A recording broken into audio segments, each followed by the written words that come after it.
আসসালামু আলাইকুম ওরহমতুল্লাহি ওবরাকাতুহু। সম্মানিত দর্শক শ্রোতা, যে যেখান থেকে আমাকে দেখছেন এবং শুনছেন, সবাইকে জানাচ্ছি আন্তরিক শুভেচ্ছা ও মোবারকবাদ। আশা করছি আল্লাহ তাআলার দয়া ও অনুগ্রহে ভালো আছেন এবং সুস্থ আছেন। আলহামদুলিল্লাহ, আমিও আল্লাহ তাআলার দয়া ও অনুগ্রহে ভালো আছি এবং সুস্থ আছি। আজকে যে বিষয়টি সম্পর্কে আপনাদের সামনে আলোচনা করব সেটি হলো স্বপ্ন। স্বপ্ন এমন একটি বিষয়, এমন একটি জিনিস যেটি সাধারণ ব্যক্তিদের জন্য একটি দুশ্চিন্তার বস্তু, দুশ্চিন্তার কারণ সাধারণ মানুষেরা তারতম্য করতে পারে না, পার্থক্য করতে পারে না, বুঝতে পারে না এই স্বপ্নগুলো কী এবং কিসের এবং কেন আসে।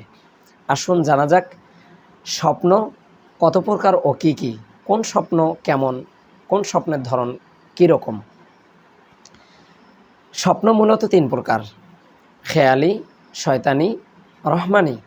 একটি হলো নিজের পক্ষ থেকে, আরেকটি হলো শয়তানের পক্ষ থেকে, 3 নম্বর হলো আল্লাহ তাআলার পক্ষ থেকে।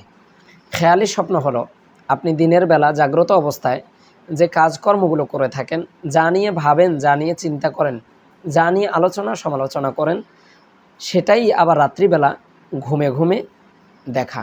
এটা হলো খেয়ালি। যেমন আপনি ফুটবল খেলা খুব পছন্দ করেন, অথবা আপনি ব্যবসা বাণিজ্য করেন। ব্যবসা বাণিজ্য করার পরে বন্ধ করে আসলেন, এসে ঘরের মধ্যে শোয়ার পরেও ঘুমায় গেলেন। ঘুমায় আবার আপনি ব্যবসা বাণিজ্য শুরু করলেন। এটা হলো খেয়ালি।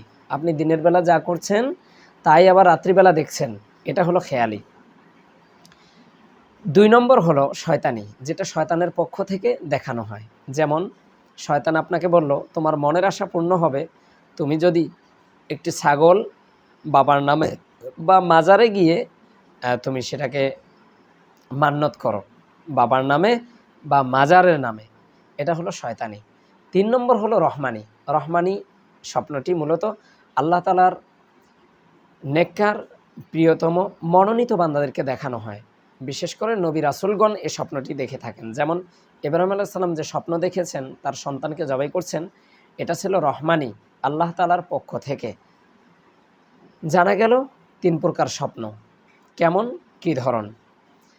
আসুন স্বপ্ন নিয়ে দুশ্চিন্তা নয়, দুশ্চিন্তা করব না, পেরেশানিতে লিপ্ত হব না। যদি আপনাকে কোনো স্বপ্ন বারবার দেখানো হয়, তাহলে সে স্বপ্ন নিয়ে আপনার নিকটস্থ কোনো আলেমের কাছে বর্ণনা করুন এবং জেনে নিন সে স্বপ্ন সম্পর্কে। অযথা দুশ্চিন্তা এবং পেরেশানিতে পড়বেন না। আল্লাহ তাআলা আমাদেরকে খেয়ালি এবং শয়তানি স্বপ্ন থেকে হেফাজত করুন। আমিন। আসসালামু আলাইকুম ওয়া রাহমাতুল্লাহি ওয়া বারাকাতুহু।